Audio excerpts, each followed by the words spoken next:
සබරගමුව පළාත හරිම ලස්සනයි. සබරගමුව පළාතේ කෑගල්ල දිස්ත්‍රික්කයේ දරණියගල කියන ප්‍රාදේශීය සභාවේ නූරිය කියන ගම තමයි ඔයගොල්ලෝ මේ දකින්නේ.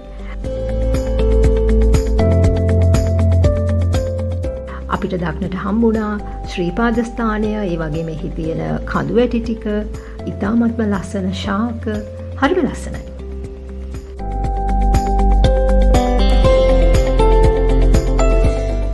ඉතින් ඒ ලස්සන දකින අතරේ මට ලස්සන කතාවක් මතක් වුණා.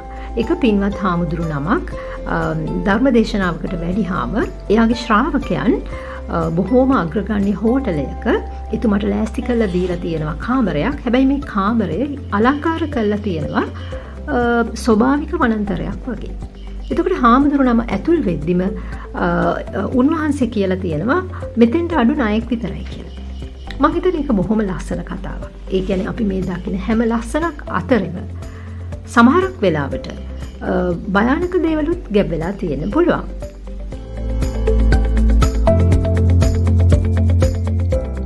ඉස්සර ඉංග්‍රීසීන්ට යටත්ව තියෙන කාලේ මේ ප්‍රදේශය බොහෝම ශාස්ත්‍රීයව තේ වගා කළා කියලා කියනවා. අද වෙද්දී ඇත්තටම ඒ වගාව ඊතරම්ම ශාස්ත්‍රීය නැති වුණත්, ශාස්ත්‍රීය කියලා කියන්නේ ඊතරම් මහා පරිමාණයෙන් නැති වුණත් ඇත්තටම දක්නට ලැබෙනවා. ගම්මුන් කිව්වේ දැන් වෙද්දී ශ්‍රමය හරි අඩුයි හොයාගන්න. ඒ හින්දායි මේ විදිහට ඒ තේ වගාව අඩපාන වෙමින් යන්නේ කියලා කිව්වේ. තව හේතු ගොඩක් තියෙන්න පුළුවන්.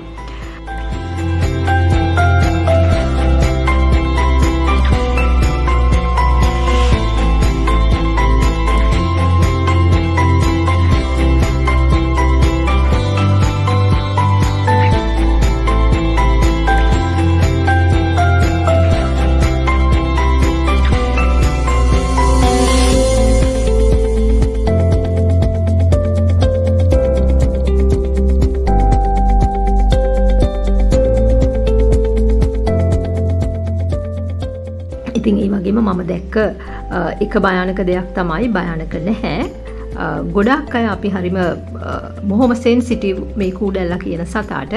ඉතින් අපි මේකත් දැක්කා. ඉතින් මම මේ ලස්සන ඕගොල්ලොත් එක්කලා බෙදා හදා ගන්නවා වගේම මට කියන්න ඕන උනේ හැම ලස්සන දෙයක් අතරෙම අපිට දෙපාරක් තුන් පාරක් හිතන්න ඕන දේවල් තියෙන්නට පුළුවන් කියලායි.